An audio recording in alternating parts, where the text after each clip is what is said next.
Hello friends, welcome to PharmaGrid. So let's begin with today's KAPS recall session. Question number 76.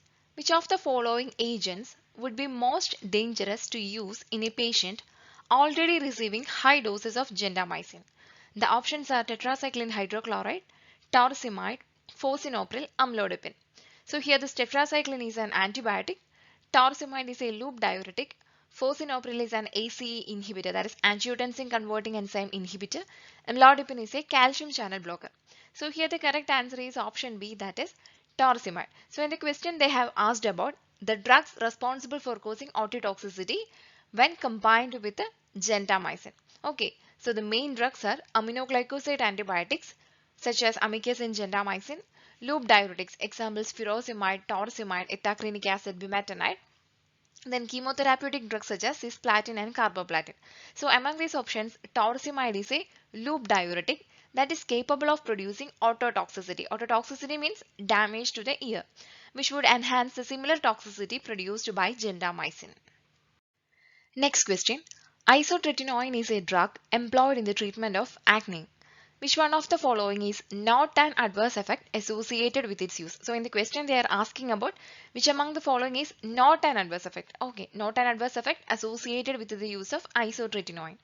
The options are hypertriglyceridemia, hyperglycemia, pseudotumor cerebri, conjunctivitis, then fetal abnormalities. So here the correct answer is option B, that is hyperglycemia. This hyperglycemia is not a problem commonly associated with the use of isotretinoin.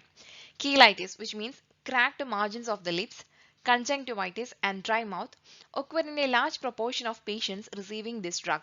Hypertriglyceridemia, pseudotumor cerebri have also been reported with the use of isotretinoin. Then this isotretinoin is classified as pregnancy category X and will therefore potentially cause fetal abnormalities. Next question. A patient with fungal blepharitis should be treated with. The options are idoxuridine, which is an antiviral drug. Natamycin is an antifungal antibiotic. Gentamicin is an aminoglycoside antibiotic. And cyclopentolate is an anti-muscarinic drug. So here the correct answer is option B, that is natamycin, which is an antifungal antibiotic. So this blepharitis is defined as inflammation of the eyelids, and infectious blepharitis may occur secondary to bacterial, viral, fungal or parasitic infection. Natamycin is an antibiotic that has antifungal activity.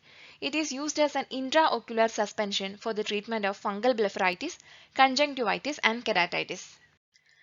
Question number 79. A patient complains of a reddish discoloration of his or her urine. Which of the following drugs would most likely to produce such an effect?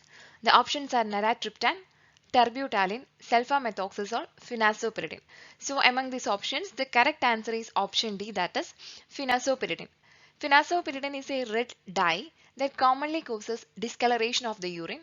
It is used primarily as a urinary tract analgesic. So other drugs which can cause discoloration of the urine are nitrofurantoin, rifampicin, etc. Next question. A patient is on treatment with perhexiline and paroxetine. What could be the possible interaction? The options are increased concentration of perhexiline, increased concentration of paroxetine, decreased concentration of perhexiline, decreased concentration of paroxetine. So in this question, perhexiline is an anti-anginal drug and paroxetine is an SSRI, which is also an enzyme inhibitor. So this paroxetine will inhibit the metabolism of perhexiline. So as a result of this, the concentration of perhexiline will be increased. So here the correct answer is option A, that is increased concentration of perhexiline. Perhexiline is a coronary vasodilator used especially for angina of effort. It may cause neuropathy and hepatitis. SSRI appears to have inhibited the hepatic metabolism of perhexiline by CYP2D6. The SSRIs are commonly prescribed for patients with severe ischemic heart disease who are also those for whom perhexiline is most likely to be prescribed.